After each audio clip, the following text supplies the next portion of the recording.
eto na tayo. Puto Binyan! Ang ating naipangako ipapakita. Ayan, di mo? Ready na ang ating Puto Binyan.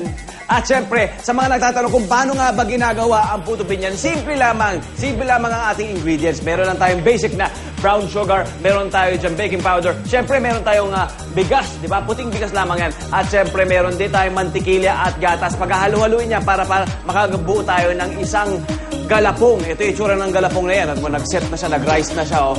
Yun.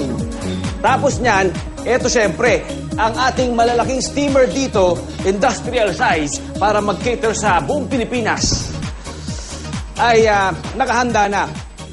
Isang tabo lamang ng ating galapong. Measured yan. At ito ay papaikot natin. Ibubuhos natin ng paikot.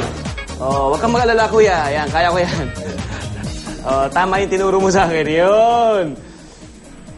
Pagkatapos niyan, ito ay ating tatakpan na. Yun. Ito. Yan. O, pa-facial muna, oh. Okay.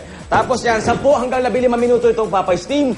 At pagkatapos yan, madali na maluluto. Tignan nyo, ito na itsura niya. Tapos syempre, toppings tayo. Ang ating ginagawa ay itlog.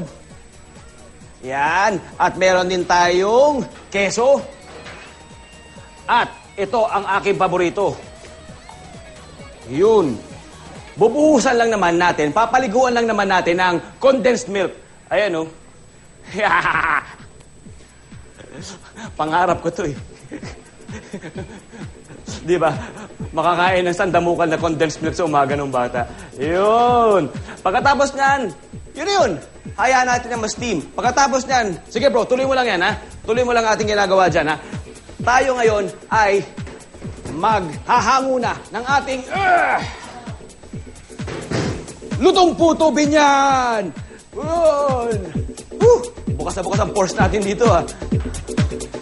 Hanguin na natin. Aray ko po! Yun! Tapos, yan na yun. Tignan niya, luto na yan, no? Oh, mabilis maluto to, kaya kailangan maghango pa tayo, ha, guys? Okay, sige. Tuloy mo na lang, bro, yung dalawa. Yun. Ito na yan. 80 pesos kada box. At ito ay pwede siyempre para sa ating lahat. Ngayon darating na undas hanggang sa Pasko. Encompassing. Diba?